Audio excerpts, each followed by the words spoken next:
Hola a todos, muy buenas tardes. Estamos en una nueva sesión de nuestras entrevistas con Mars Society Chile y hoy tenemos un invitado muy especial, ya que es una pregunta que nos hacen mucho y nos han preguntado ¿qué pasó con Plutón? Así que ahora les trajimos al protagonista de la historia que nos va a contar directamente qué pasó con Plutón. Y les quiero presentar al profesor y doctor también Gonzalo Tancredi. Y Gonzalo es profesor titular y director del Departamento de Astronomía de la Facultad de Ciencias de la Universidad de la República. Es licenciado en Astronomía por la Universidad de República Uruguay y doctor de Astronomía por la Universidad de Uppsala en Suecia. Es presidente desde el 2018 hasta el 2021 de la División de Sistemas Planetarios y Astrobiología de la Unión Astronómica Internacional. Sus áreas de interés son las ciencias planetarias, con énfasis en aspectos físicos y dinámicos de cuerpos menores del sistema solar, asteroides, cometas y meteoros, y los procesos de craterización asociados a estos objetos. Ha publicado más de 70 artículos en revistas internacionales y proceedings de congresos internacionales. Además, como reconocimiento a su labor, el asteroide número 5088 lleva el nombre Tancredi. Fue descubridor, además de los asteroides 6252, que tiene por nombre Montevideo, el 68853, que se llama Baimaca, y el 73342, que se llama Guyunusa, los primeros descubiertos desde Uruguay. Y en el 2006 participó de la propuesta de la nueva definición de planeta que fue aceptada por la comunidad astronómica, lo que reclasificó a Plutón, pasándolo a considerar como un planeta enano. Muchas gracias, Gonzalo, por estar con nosotras hoy día. Va a ser Bienvenido. Bueno, un día bueno, interesante. bien, bueno, gracias por la invitación y un saludo desde aquí, desde Uruguay. Sí, muchas Estamos gracias. muy contentas de tenerte en este espacio. Queríamos comenzar consultándote. Bueno, el grupo de astronomía de la Universidad de la República de Uruguay es bastante conocido, dado lo que presentó Priscila también, por el estudio de asteroides y cometas. ¿Tienes alguna investigación que sea tu favorita?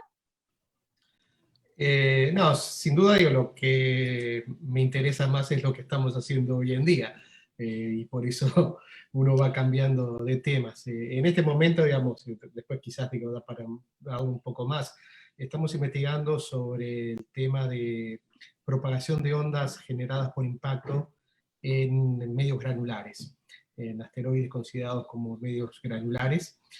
Bueno, y eso es una línea de investigación muy, en cierta forma, novedosa, porque está basada en los datos de las últimas misiones espaciales y también muy relevante para el tema de lo que es el impacto de asteroides contra la Tierra y la posibilidad de desvío de un asteroide en colisión con la Tierra.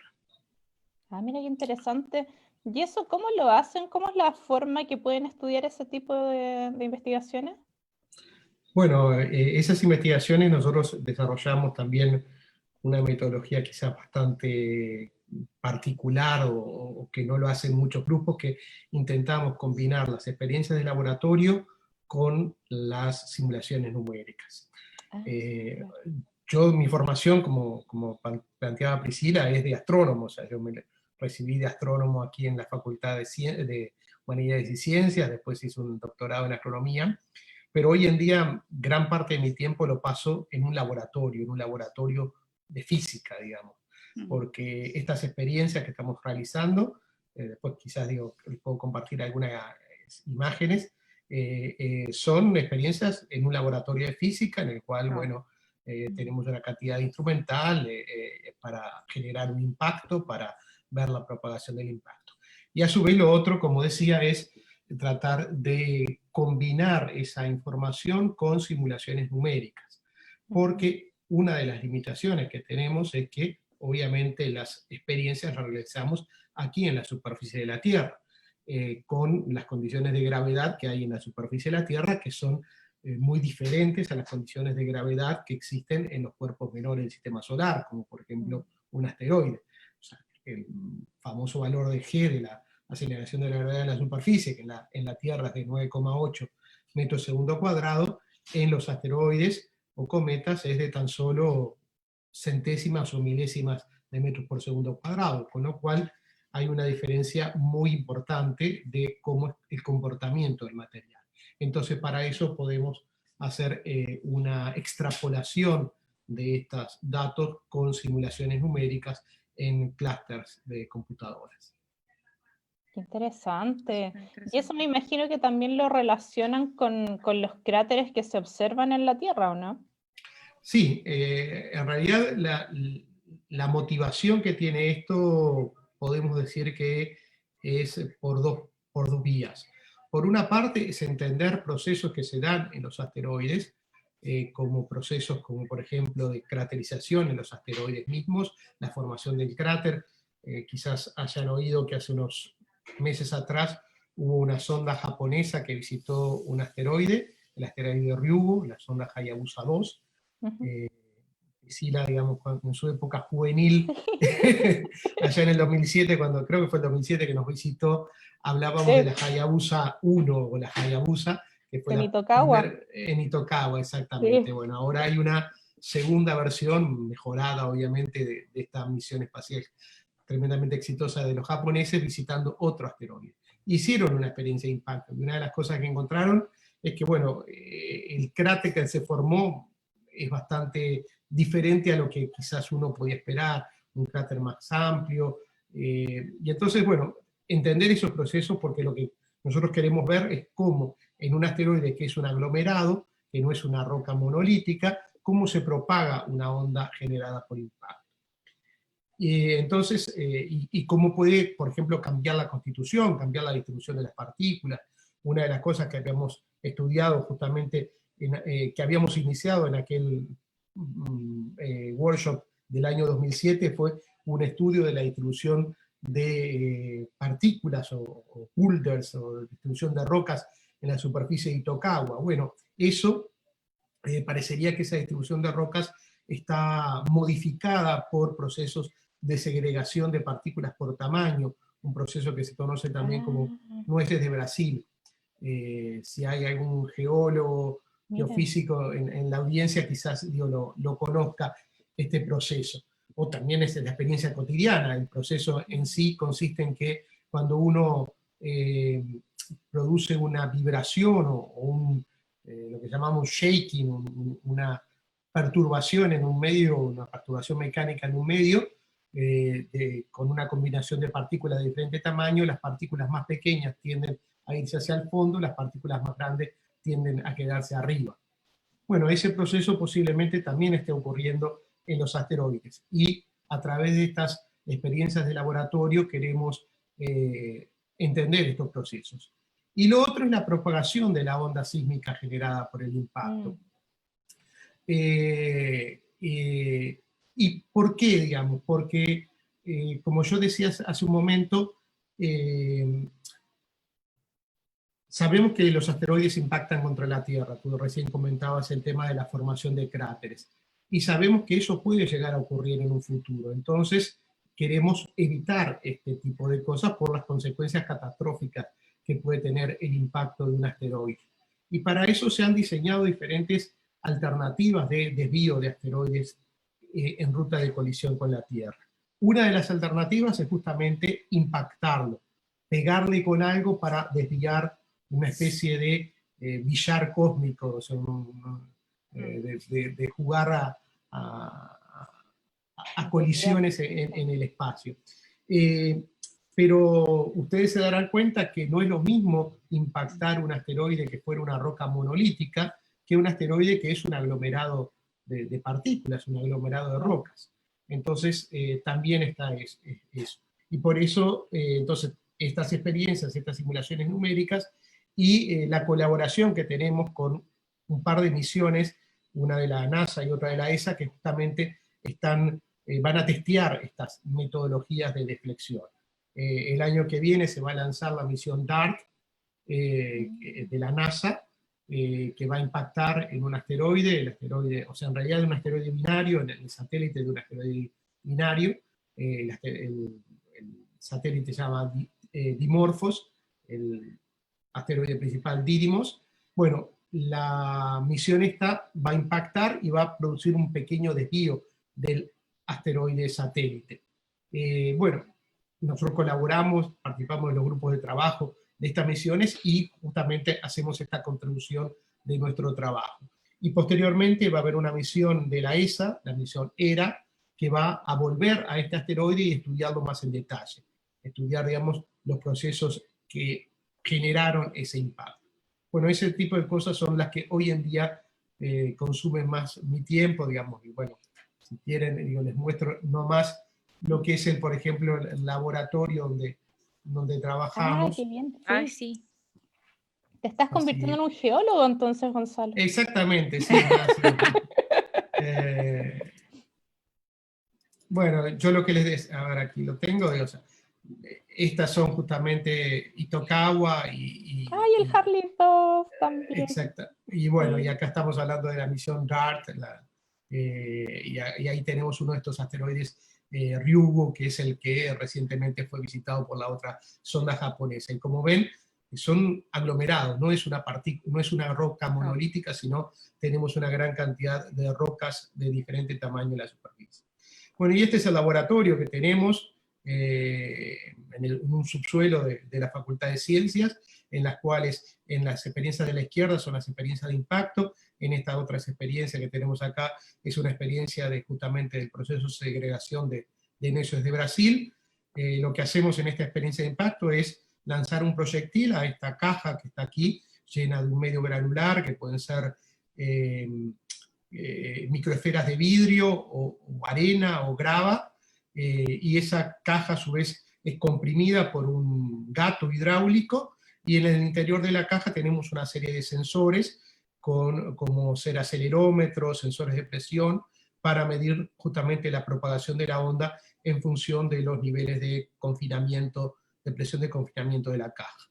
Entonces utilizamos, bueno, como decía, grava, arena o microesferas de vidrio, o hasta también canicas, para este tipo de experiencias. Disparamos con este tipo de rifles, o de pistolas, o de ballestas, y bueno, y ahí me ven, no soy de shooter, no sé si llegaron a ver la serie, pero en algo me parezco, y acá tenemos, bueno, con un rifle disparando en ese medio, y bueno, se toman una serie de medidas de la velocidad del proyectil y de la propagación.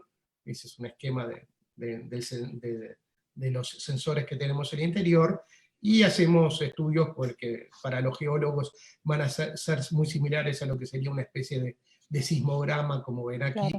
Y con eso podemos calcular, por ejemplo, la velocidad de propagación de la onda en diferentes medios, como arena o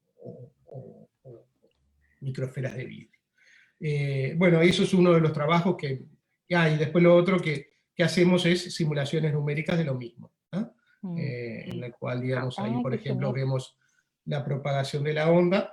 Para eso utilizamos un clúster de la universidad, que se llama Cluster UI, en el cual, digamos, lo que hacemos es, bueno, utilizar una cantidad de supercomputadoras, porque el problema es que estamos trabajando con cientos de miles de partículas. Claro. Así que eso es la línea de investigación que me lleva más tiempo en este momento, pero no es la única, digamos, hay una variedad de líneas. Y volviendo un poco a lo que tú planteabas al principio, sí, nuestra área de investigación aquí en Uruguay mayoritariamente es las ciencias planetarias. En ese sentido, tenemos un grupo que se ha ido consolidando a lo largo de los años, y eso capaz que también es una cierta diferencia. En Uruguay es poco el desarrollo de otras áreas de la astronomía. Las ciencias planetarias ha sido el área en el cual, digamos, hemos concentrado nuestro trabajo para poder justamente lograr un nicho de contribución a nivel internacional que permita que seamos un grupo reconocido. Hace 2 o 3 años atrás, la principal reunión del área de asteroides, de cuerpos menores, se hizo aquí en Uruguay, en el año 2017, y bueno, y participamos activamente en esta línea de investigación. No, tremendo. De hecho, para poner un poco en contexto lo que decía Gonzalo en mis años jóvenes, Ay, que no creo que estoy tan mal. Pero, pero claro, de hecho nos conocimos porque yo fui a hacer un workshop para trabajar con misiones espaciales. Y en esa época era una revolución esto de que recién, o sea, se estaba mandando una misión para estudiar un asteroide. Entonces salía el tema con Hayabusa, y Hayabusa era tremenda misión. Yo me acuerdo de haber quedado impactada, nunca más lo olvidé, porque en el fondo llegaba la misión al asteroide, tomaba una muestra y se iba, una cosa así, en Itokawa. Y más encima, todo lo que era la imagen del asteroide en sí, lo convertían obviamente en un anime, porque es como la tónica que se hace siempre en Japón, y era una cosa muy emotiva, era tremendamente emotiva, y después fue algo que también se fue tomando en otras misiones. Y yo me acuerdo, fue súper entretenido. De hecho, nosotros trabajamos harto y ahí empezó también como la idea de a poco. De hecho, hace un tiempo atrás, hace poco tiempo, encontré la presentación que hicimos con Ismael Botti y con la Alejandra Molina, que estuvimos ahí los tres. Y estuvimos trabajando con cosas de Marte, de hecho. Así que no, fue tremendo, fue muy buena experiencia.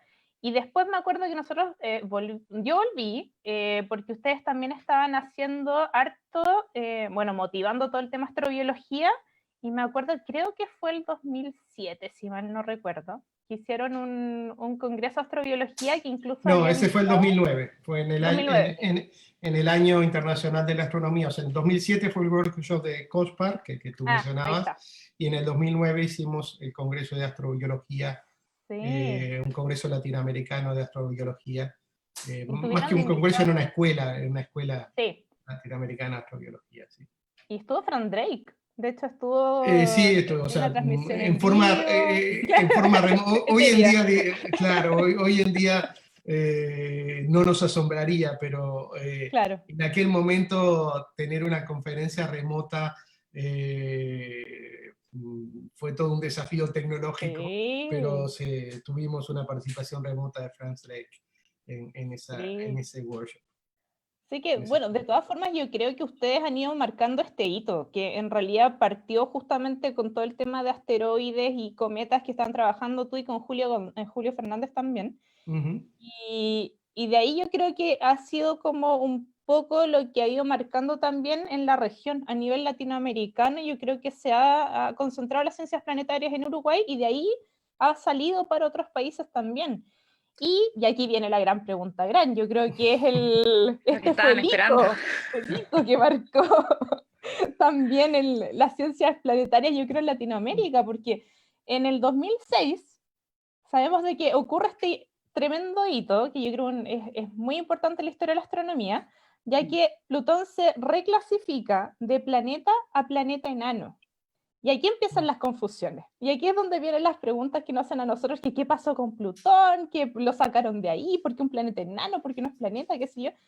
Y hubo una gran confusión. De hecho, hay mucha gente que también nos dice así como que está como triste porque Plutón ya no es planeta.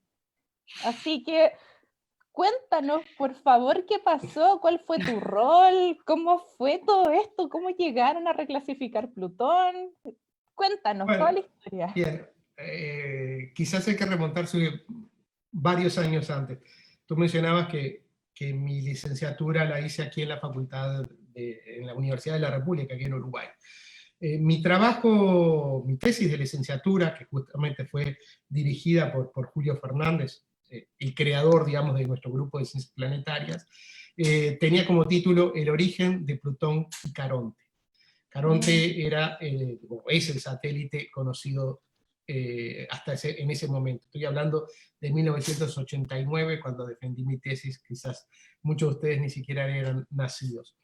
Bueno, desde ahí siempre el interés que hemos tenido en nuestro grupo, además de los asteroides y cometas, de la investigación sobre la región transneptuniana.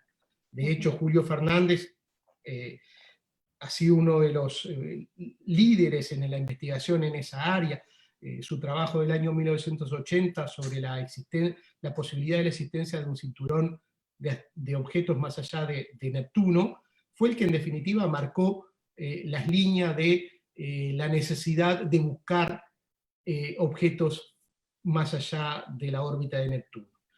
en el año 1992 se descubre un nuevo objeto en esa región transneptuniana, y a partir de ahí comienza un desarrollo de una nueva área de investigación en la ciencia planetaria, que es la región transneptuniana, o también conocida como cinturón de Kuiper, o de Kuiper, porque Kuiper, allá por el año 1950, había también propuesto en forma hipotética la existencia de esta región transneptuniana. Pero recién a partir de ese trabajo de 1980 de Julio, es que se hace necesaria la existencia de esta región. Y en el año 92 se descubre un nuevo objeto. Y a partir de ese momento comienza el descubrimiento de una gran cantidad de objetos de esa región transneptuniana. Se empezó a hablar de que esa región transneptuniana tenía una cierta similitud con el cinturón de asteroides que tenemos entre Marte y Júpiter. Y entonces se empezó a hablar del cinturón transneptuniano, del cinturón de Kuiper, o como algunos de nosotros nos gusta llamarlo, el cinturón de Kuiper-Fernández, digamos, por la participación que tuvo Julio en ese trabajo. Tal es así que para los 2000, para los años 2000, 2000 y algo, ya habría varias centenas de objetos descubiertos en esa región. En el año 2003, Mike Brown y colaboradores descubren un nuevo objeto en esa región transneptuniana, que demoran, digamos, su publicación porque querían hacer una serie de investigaciones, y encuentran que ese objeto debía tener un tamaño comparable o aún superior al de Plutón. Entonces, ahí es que se plantea la gran pregunta, la gran cuestión, o sea, si este objeto es mayor que Plutón y Plutón es considerado un planeta, también debería ser considerado este como planeta. O, si vamos un paso hacia atrás, bueno, ¿qué sabemos sobre los planetas? ¿Qué entendemos sobre los planetas? Y ahí nos damos cuenta que la comunidad astronómica no tenía una definición de planeta en forma aceptada. O sea, hablamos de planetas desde la antigüedad, pero no tenemos una definición científica. Entonces se le encomienda o sea, la Unión Astronómica Internacional encomienda a diferentes grupos a elaborar una propuesta de definición de planeta. Y estos grupos empiezan a trabajar y empiezan a ver una cantidad de discusiones y desacuerdos. Y se llega entonces a la instancia del 2006, que la Asamblea de la Unión Astronómica Internacional en Praga, y en esta Asamblea de la Unión Astronómica Internacional llegaba una propuesta por parte de un comité organizado por el Comité Ejecutivo de la UAI y con el aval del Comité Ejecutivo, en la cual definían el término planeta, y a través de esa definición, que básicamente decía que, bueno, cualquier objeto que alcanzara una forma cuasi esférica debía ser considerado un planeta si no orbitaba otro planeta, si no era un satélite. Y entonces con esa definición, tanto Plutón como su nuevo compañero de la región transneptuniana, que había sido descubierto en el año 2003, y algunos otros objetos pasaban a integrar la categoría de planeta. Eso, cuando nosotros llegamos a la asamblea, nos sorprendió, digamos, nos sorprendió porque no conocíamos esa propuesta. Era algo que se había venido trabajando en grupos bastante cerrados, y cuando se presentó esa propuesta para discutir en la asamblea, y en particular para discutir en el ámbito de la división de ciencias planetarias de la UAI, nosotros planteamos, nuestro desacuerdo, digamos. Entendíamos que esa propuesta no se ajustaba a la idea que uno tiene de planeta. Planeta, teníamos, o sea, nuestra idea de planeta es un cuerpo que jerárquicamente era superior al resto de los objetos del sistema solar. Teníamos cuerpos menores, entonces, y que los planetas habían jugado un rol importante en la evolución del sistema solar, un rol dinámico en la evolución del sistema solar.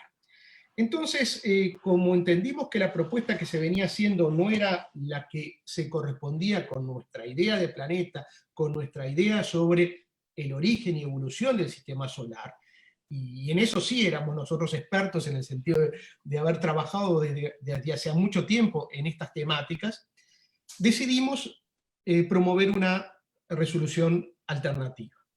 Entonces, bueno, yo redacté una propuesta inicial, la conversé con Julio, comenzamos a buscar apoyos a esa propuesta, y felizmente empezamos a encontrar apoyos, principalmente de otros colegas europeos y latinoamericanos, pero también de algún colega norteamericano, y bueno, se empezó a dar la discusión, nosotros hicimos nuestra propuesta fue rechazada por el comité ejecutivo, y acá tenemos una situación que también hace un poco a la anécdota. O sea, ustedes piensen que vienen, no sé, 2 uruguayos, pongámosle, haciendo una propuesta que está en contra del organismo de gobierno, de la institución, que era el comité ejecutivo.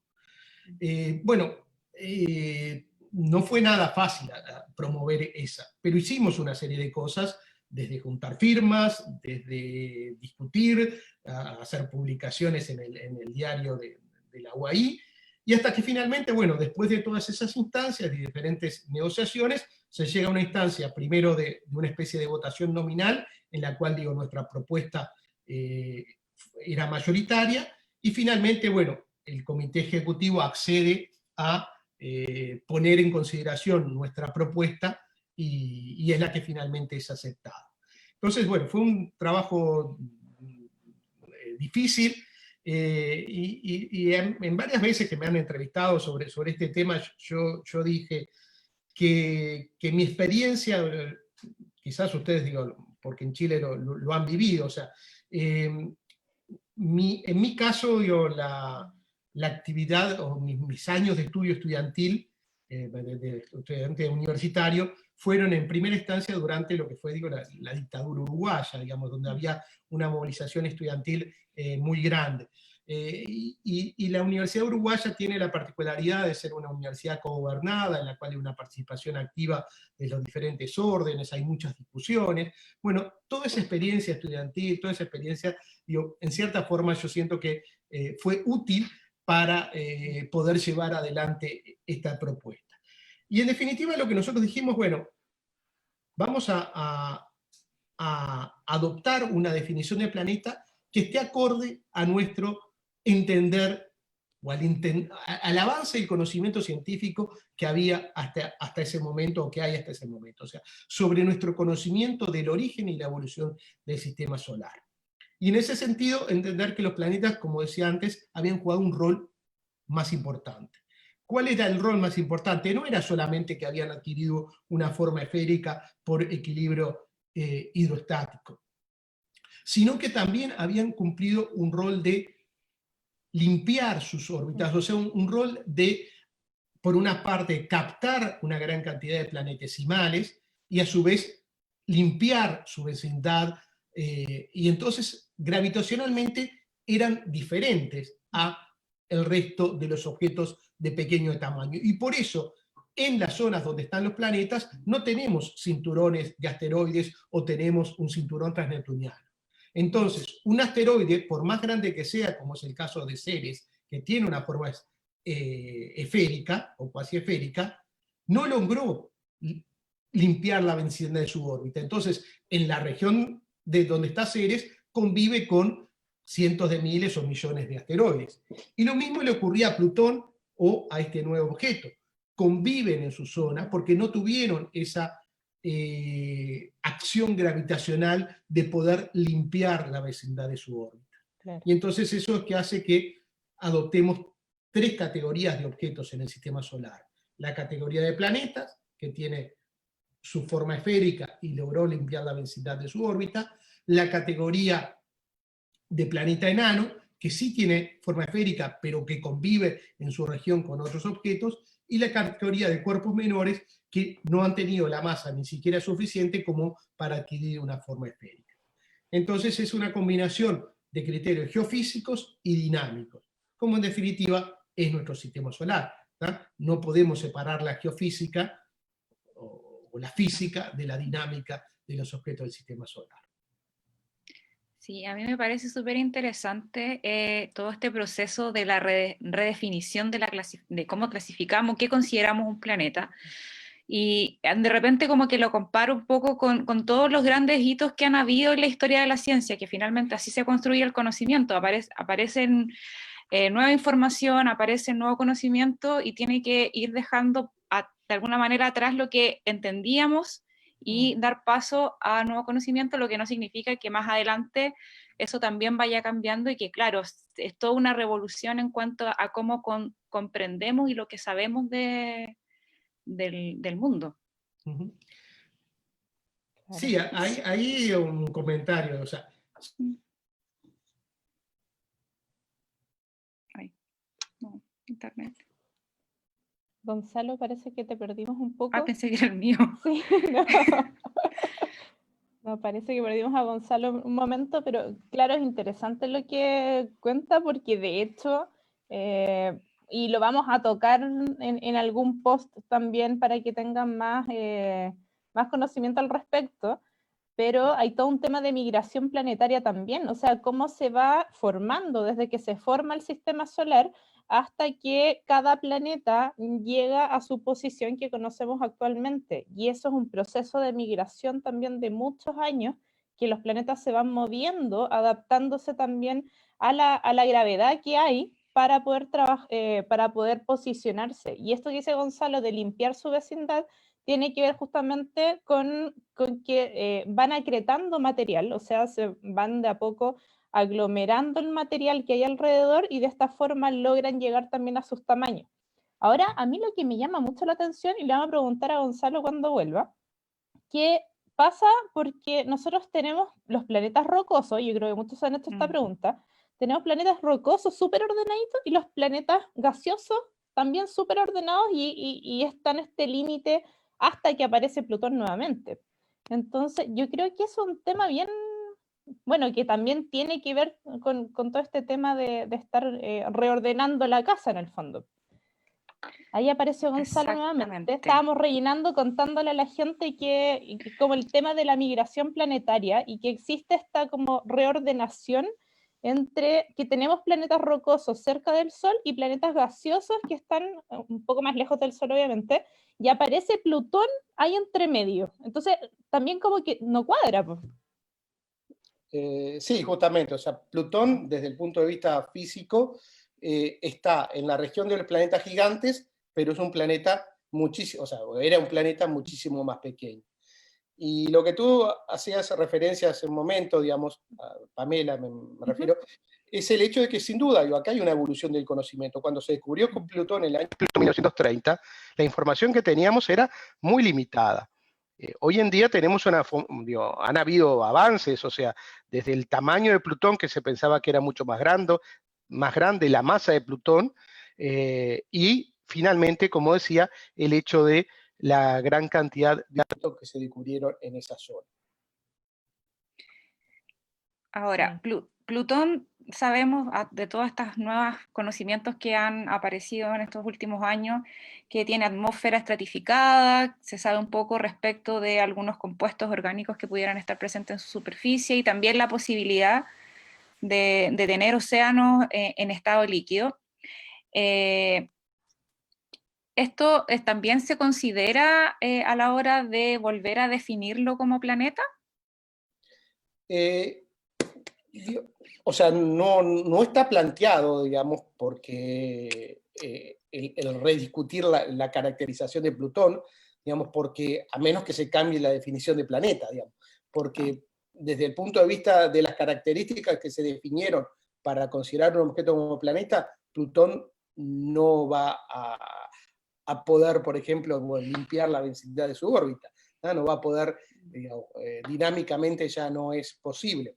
Entonces, sin duda, digamos, sigue siendo un objeto tremendamente interesante de estudiar, y lo mostró la misión New Horizons, que hay una cantidad de procesos geofísicos de gran interés, pero también hay en otros objetos, un poco yo lo que mostraba con lo que les comentaba anteriormente en las investigaciones. Objetos tan pequeños, Itokawa tiene menos de 500 metros de diámetro, y también desde el punto de vista geofísico es interesante. Océanos subsuperficiales podemos llegar a tener en algunos satélites, y quizás hasta en algún asteroide. Se ha manejado la posibilidad de que Ceres pueda tener algún tipo de medio líquido en su interior. Entonces, digo, sin duda hay procesos geofísicos muy interesantes que ocurren en cuerpos menores. Pero acá estamos hablando de otras cosas que hacen un poco, como decía, a toda la evolución del sistema solar. Claro, igual obviamente este tema generó bastante controversia, porque así como en el fondo ustedes tuvieron que hacer una campaña para poder presentar esta propuesta, pero con el tiempo se empezó a escuchar que habían ciertas personas que no estaban de acuerdo con esto. De hecho, Jim Bridenstine, el administrador de la NASA en el 2019, no estaba de acuerdo con que Plutón que no era un planeta y lo seguía considerando como tal. Entonces, me imagino que también hubo un momento que hubo cierta tensión con esta reclasificación. Sí, sin duda, digamos, eso fue ocurriendo, digo, tanto en ese momento como en los momentos posteriores. Han habido una serie de personas de gran importancia, como Alan Stern, que fue el investigador principal de la misión New Horizons, que se ha opuesto activamente a Gonzalo solo se esta ríe. definición. Pero creo que ha logrado, digamos, el consenso de la comunidad astronómica, y en particular a nivel de la Unión Astronómica Internacional no está planteado rediscutir el tema. Tú decías, yo en este momento estoy como presidente de la división que está justamente encarando esta temática de la división de sistemas planetarios y astrobiología, y para la asamblea próxima del año que viene en Busan, en Corea del Sur, perdón, no está planteado, digo, hacer una redefinición del tema. Y justo en la asamblea anterior de la UAI del año 2018, que se hizo en Viena, ahí se cumplieron los 100 años de la Unión. Y hubo una especie de simposio específicamente sobre los 100 años de la Unión, marcando algunos hitos. Y este sin duda fue un hito. La asamblea del año 2006 y la definición de planeta fue uno de los grandes hitos que se comentaron en esta historia de los 100 años de la UAI. No, Sí, va a estar bien movido esto en los próximos años. Respecto de lo que mencionaba también hace un rato atrás, ¿cuál es el estado de su proyecto con la NASA respecto del impacto de un asteroide en el 2022 y analizar estos resultados como una posible amenaza? Bien, eso está referido entonces a esta otra línea de investigación que yo les comentaba, claro, que era la de asteroides como objetos peligrosos para la Tierra. Esta misión, que se llama DART, se va a lanzar en el año 2021. Creo que hace 2 o 3 días atrás sí, tuvimos una reunión de los grupos de trabajo. Hace 2 meses atrás hubo una reunión conjunta en forma virtual, como estamos acostumbrados en estos días de todo. Y la misión, digo, avanza muy bien. Ya se están ensamblando, digamos, las diferentes partes. Y lo que va a ocurrir entonces, en el 2021 se lanza, y en el 2022 se va a dar el impacto. El impacto es tenemos un sistema que es un asteroide y un pequeño satélite. El pequeño satélite tiene apenas unos pocos cientos metros de diámetro, unos 300 metros de diámetro, y entonces la idea es impactar este pequeño satélite para que desviarlo, ¿no? Desviar la rotación de este satélite en torno al primario. Y a través de este desvío, a través de analizar, por ejemplo, cómo cambia el periodo de traslación en torno al primario, podemos saber los efectos, ¿no? A su vez también esta misión va a tener un CubeSat, estos pequeños satélites de forma cúbica, que va a ser provisto por la Agencia Espacial Italiana, que se va a separar del impactor un rato antes y poder tomar imágenes del impacto. Pero luego el impacto va a ser seguido desde la Tierra, en particular midiendo la rotación para ver cómo se afectó Y después, posteriormente, algunos años después, creo que va a ser en el 2027, va a llegar otra misión a este sistema, que la misión ERA de la Agencia Espacial Europea. Entonces, esto está caminando muy bien, y sin duda va a ser, si bien no es el primer impacto en un objeto del sistema solar, porque ya han habido impactos en la Luna, de objetos artificiales construidos por el hombre, hubo una misión que llamó Deep Impact, impactando un cometa, estuvieron esos impactos de la Hayabusa 2, es el primer impacto de gran escala que se va a hacer, o sea, y el primer testeo de esta técnica de deflexión o desvío de asteroides por impactos. Esto está en el marco de un gran programa internacional que es los programas de defensa planetaria, de Planetary Defense, en el cual, bueno, se han venido diseñando diferentes técnicas de desvío de asteroides que pudieran colisionar con la Tierra. Esta es una, pero no es la única, se han manejado otras como el tractor gravitacional o sistemas de ablación de la superficie del asteroide, o hasta técnicas nucleares utilizando misiles nucleares para poder desviar un asteroide. Y esto como que toma fuerza hace pocos años. Yo creo que también tiene que ver mucho con la conmemoración del Día del Asteroide, que se empezó a tomar más énfasis en estudiar este tipo de objetos porque tenemos tantos alrededor de la Tierra que eventualmente habría que hacer algo para justamente hacer la protección del planeta en caso de una posible colisión. Sí, sin duda, digamos, el tema de los impactos es algo que hemos reconocido su importancia en las últimas décadas. Creo que un año clave fue justamente el año 1980, cuando se publicó el trabajo de Álvarez y colaboradores, en el cual plantea que la extinción de los dinosaurios, o en particular el límite KT, tiene un alto contenido de iridio que podría estar causado por el impacto de un asteroide.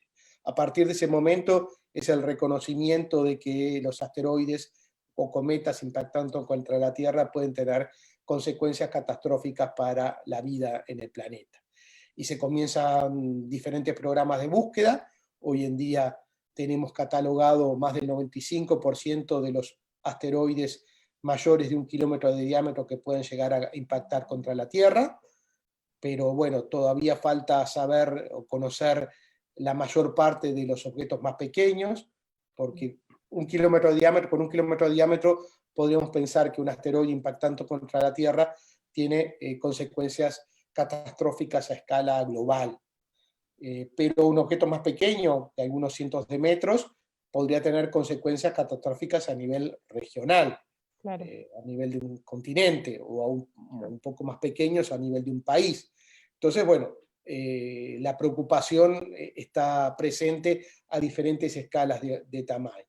Y ahí entonces, paralelamente al desarrollo de estas técnicas de búsqueda y catálogo de objetos que pueden impactar contra la Tierra, se ha comenzado a diseñar alternativas para desviar un asteroide.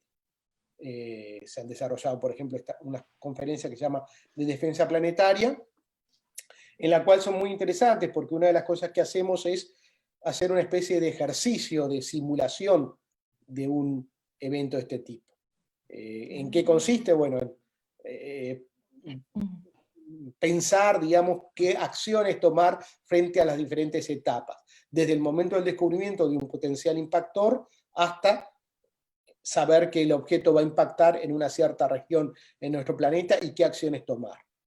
Entonces se hacen estos simulacros de acciones que son muy interesantes, porque es un trabajo interdisciplinario que involucra no solo a astrónomos, sino a físicos, a ingenieros, a gente del ámbito espacial, militares, o gente del ámbito de las ciencias sociales, de las agencias de manejo de desastres, como como la FEMA en los Estados claro. Unidos, la Federal Emergency Management Agency. Entonces, bueno, se hacen cada 2 años estas reuniones. La última fue en Baltimore, más que en Baltimore, en College Park, en el estado de Maryland, en los Estados Unidos, el año pasado. La próxima va a ser en las oficinas de Naciones Unidas en Viena. Y bueno, participan unos 300, 400 personas. También con una particularidad: generalmente soy el único, o a lo sumo somos 2, del hemisferio sur. Oh, Y la particularidad es que es un problema que afecta tanto al hemisferio sur como al hemisferio norte, o sea, claro. no hay distinción de impacto, Claramente. pero la preocupación sin duda está centrada en los países del hemisferio norte. Y en ese tipo de reuniones, ¿quiénes participan? ¿Solamente científicos? O, por ejemplo, en tu caso, que tú eres presidente de la División de Ciencias Planetarias, ¿puedes acceder a ese tipo de reuniones por eso? ¿O es como un congreso donde uno puede postular? No, son congresos libres, digamos, de participación libre, en la cual no solo participan científicos, sino, como te decía, participan De todo, claro. ingenieros, participan políticos, militares, periodistas, pero periodistas no en su calidad de periodista, de ir a cubrir el evento, sino periodistas participando activamente, porque en cierta forma esa decisión, las decisiones que se tomen sobre qué hacer frente a un evento de este tipo, no solo involucran a los científicos, sino involucran a toda la sociedad. Son problemas que uno podría decir geopolíticos bastante complejos. Entonces, por eso la próxima va a ser en las oficinas de Naciones Unidas en Viena. Qué entretenido. Lo encontré muy entretenido. Además que, claro, el rol de los periodistas, sobre todo, lo hemos visto, nosotros pasamos con desastres naturales, con los terremotos, entonces obviamente que el rol de los periodistas es súper importante. Con la pandemia también se ha visto la importancia. Y claro, o sea, ahí uno ve que al momento de enfrentarse a algún tipo de evento, de situación, no es que el mundo científico o que aparezca solamente la gente que va a hacer no sé, la contención quizá, sino que hay todo un sistema detrás que se mueve que uno no alcanza a ver para tomar las mejores decisiones finalmente. Sí, o sea, en la dinámica, o sea, la dinámica del Congreso es variada. Digo, por una parte hay presentaciones científicas como un congreso común, pero después en la tarde se hace ese ejercicio y ahí, por ejemplo, se dividen en diferentes grupos con participación interdisciplinaria. No, entretenidísimo. Un Sí, encuentro bien entretenido. son tremendos, son muy, muy interesantes. Pero como te decía, lamentablemente la participación a nivel regional o hemisférico es bastante baja. En el último empezó a haber un poco más de participación, pero ya es la 6ª edición que se va a hacer de estas reuniones, y en casi todas las anteriores era el único que participaba del hemisferio sur, o a lo sumo con un neozelandés que también había. Mira, no, tremendo, entonces hay que ir, Pame, vamos a ir a ir a aportar nuestro lado atmosférico. Oye, ¿y crees que esta escasez como de participación del hemisferio sur se deba a que, bueno, los grupos de investigación respecto a este tema sean pocos, no haya mucha difusión del tema, o no se le ha tomado el peso o que no haya tanto interés en el tema? Mirá, digamos, era un poco lo que planteaba Priscila hace un rato, digamos, que el desarrollo de las ciencias planetarias en América Latina, en América del Sur, ha sido muy poco. O sea, tenemos nuestro grupo aquí en Uruguay, hay algunos grupos en Argentina, algo en Brasil, pero si uno lo compara con otras ramas de la astronomía, América Latina es muchísimo más fuerte en otras áreas de la astronomía.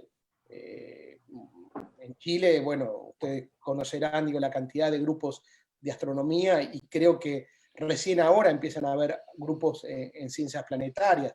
Hasta hace unos años atrás no había prácticamente nada en ciencias planetarias. Ha tenido en Chile un gran desarrollo la parte de exoplanetas, ¿sí?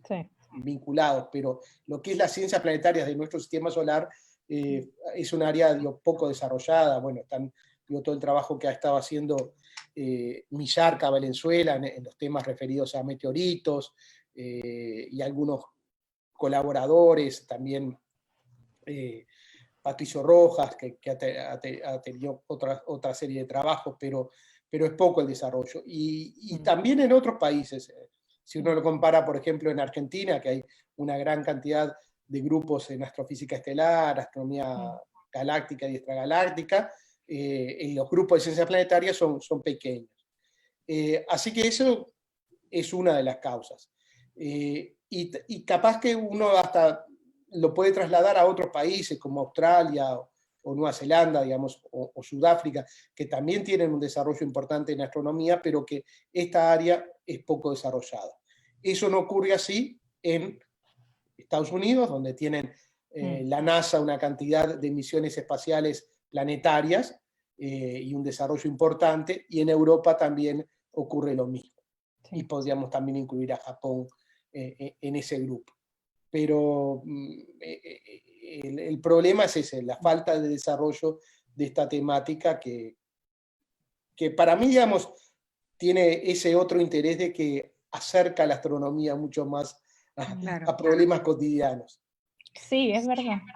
Y desde el rol de podríamos decir como en astronomía es bien conocido obviamente la Unión Astronómica Internacional, y ¿cómo podríamos decir cuál ha sido el rol quizás de la IAU en todo el tema de las ciencias planetarias y lo que te ha tocado a ti hacer como presidente de esta división, quizás por Latinoamérica también? Bien, o sea, la IAU se estructura en 9 divisiones, creo que son 9 divisiones, vinculadas a diferentes temas como estrellas, galaxias, medio interestelar, etc. Y hay una división de sistemas planetarios y astrobiología. Es una de las divisiones más importantes de la IAU. Hay unos 1.500 miembros aproximadamente de esta división, que abarca todos los temas, o sea, planetas, cuerpos menores, exoplanetas, meteoros, meteoritos, y también los temas de astrobiología. Sin duda es un área que ha tenido un gran crecimiento a nivel mundial por los temas que venimos diciendo, o sea, por el desarrollo de misiones espaciales planetarias y por el desarrollo del estudio de los exoplanetas, y también por la astrobiología. O sea que es una de las áreas que ha tenido un gran desarrollo. En cuanto al rol que uno tiene como presidente, no es demasiado grande, digamos, o sea, es tratar de promover la actividad, que se hagan reuniones. Ahora, por ejemplo, para la reunión esta de Busan, del año que viene en Corea del Sur, yo propuse un simposio que finalmente fue aprobado sobre el tema de las catástrofes naturales de origen astronómico. El título es Astronomical Hazards for Life on Earth. Bueno, este simposio en realidad va a englobar toda la temática de los riesgos de origen astronómico para la vida en la Tierra, en el cual los impactos es uno, pero también está el tema de la actividad solar, la explosión de supernovas, etc. Y pretende ser un simposio interdisciplinario, porque, bueno, también obviamente interesa en todos los temas de astrobiología. Sí, de hecho hace poco salió una publicación que decía de que la extinción del devonómico, creo que es en la época, había sido por efecto de la supernova. Así que también hay contribución. O sea, sin duda, digamos, de las 5 extinciones masivas que ha tenido la Tierra, la más conocida es la extinción KT, la extinción de los dinosaurios. Las otras son menos conocidas, son más antiguas obviamente, y se ha especulado con diferentes orígenes. En algunos no se descarta que también pueden haber sido a través de impactos, pero también podría haber sido explosiones de supernova o algún tipo de actividad geológica terrestre de gran escala. No, es tremendamente interesante el tema. Y yo creo que mucha gente tampoco se lo espera. O sea, como que quizás, claro, como que se imagina más el tema de los impactos que todas estas otras cosas que pueden existir, desde tormentas solares, que también es algo que nos afecta, sobre todo cuando el sol está en su ciclo máximo, también vemos hartas cosas interesantes ahí que están pasando. Y no, tremendo tema. Yo creo que ahora quedamos totalmente, ahora entendemos qué pasó con Plutón. Ahora entendemos también toda no sé, la importancia de estudiar también los cráteres, los impactos, y cómo se van formando, cómo al final todos estos temas se van generando una conexión interdisciplinaria también, que es lo bonito de las ciencias planetarias, porque finalmente eso es lo que se va viendo también con este tema. Sí, Efectivamente. justamente, o sea, cuando vos me preguntabas un poco sobre la actividad mía y qué es lo que estaba haciendo, y yo te comentaba, digo, una de las cosas que siempre a mí me ha interesado es no tener una aproximación a la investigación científica de forma tradicional. ¿Qué llamo en forma tradicional? Generalmente uno se forma en sus años de estudios de grado, posgrado, doctorado, etcétera, en una línea temática y después esa la sigue durante toda su carrera científica. Y a mí me ha interesado más bien plantearme desde otra forma, o sea, bueno, tengo un problema que resolver, ¿qué necesito para resolver ese problema? Entonces, en mi trayectoria académica he pasado desde los estudios dinámicos, cuestiones observacionales, he ido varias veces a observar a Chile, Argentina, o sea, utilizando telescopios, utilizando hoy en día datos, hacer uso de datos de misiones espaciales, como te decía, simulaciones numéricas, experiencia de laboratorio, digo, porque, bueno, me he enfocado más en resolver el problema que en hacer uso de una metodología que aprendí y que le puedo tratar de sacar jugo. Entonces eso me plantea la necesidad de estar continuamente aprendiendo cosas nuevas. Como les decía, digo, es la primera vez desde el año 2010 por ahí que estoy trabajando en un laboratorio. Y yo no había trabajado en un laboratorio físico, de física. Y disparando más encima. Claro. Y disparando. Disparando y ese tipo de cosas, y aprender cosas nuevas, o simulaciones numéricas de gran escala utilizando clusters, o bueno, y así, digamos, podría decir una cantidad de cosas. Entonces es tratar de plantearse el resolver problemas, y eso hace que uno esté rejuveneciéndose continuamente en términos académicos. Así que, como me pedían que medio al final les recomendara algo, hiciera algún tipo de sugerencia a los muchachos que puedan estar, bueno, no pensar que lo que uno está haciendo ahora va a ser lo que va a ser durante toda su vida, estar abiertos a aprender cosas nuevas, porque bueno, en esa está, digamos, la gracia o lo interesante de la ciencia, que uno puede estar aprendiendo cosas nuevas y estar combinando información, esa parte que decíamos de la parte interdisciplinaria, de aprender cosas de otras áreas, de tratar de llevar lo que uno aprende o lo que uno ve o lo que uno conoce de algo a otro tema, me parece que es de las cosas más interesantes. Tremendo cierre entonces para esta gran entrevista. Te agradecemos tu participación y haber compartido con nosotras el día de hoy. Yo quedé fascinada con la conversación, estuvo muy entretenida, muy interesante. Nada, eso. ¿Hay algún mensaje, algún comentario, Ale? Ale nos está diciendo si es que hay alguna pregunta. Bueno, si tienen cualquier pregunta, obviamente nos pueden seguir preguntando a través de nuestras redes sociales. Queremos agradecerte, obviamente, Gonzalo. Ahora nos queda tremendamente claro todo el rol también que han tenido ustedes, sobre todo a nivel latinoamericano, que eso es súper bueno, porque al final tenemos que unir fuerza, yo creo, entre todos aquí para promover las ciencias planetarias en la región. Y ¿qué mensaje más claro? O sea, claramente uno tiene que siempre ir motivándose con cosas nuevas, ir aplicando esto que uno va conociendo y va marcando hitos también, pues además es entretenido. qué mejor que Sí. eso, ¿cierto? Bien. Se pasa bien. Bueno, Sí, no, tremendo.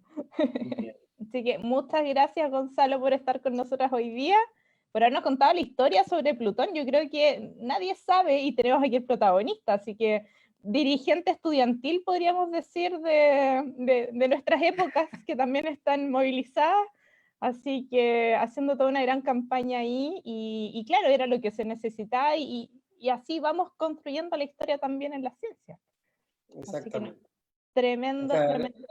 la astronomía o la ciencia en general no está apartada del resto de las actividades sociales y entonces uno tiene que tener su compromiso, sus convicciones y bueno, aplicarlas en Claro que sí. diferentes ámbitos de la actividad.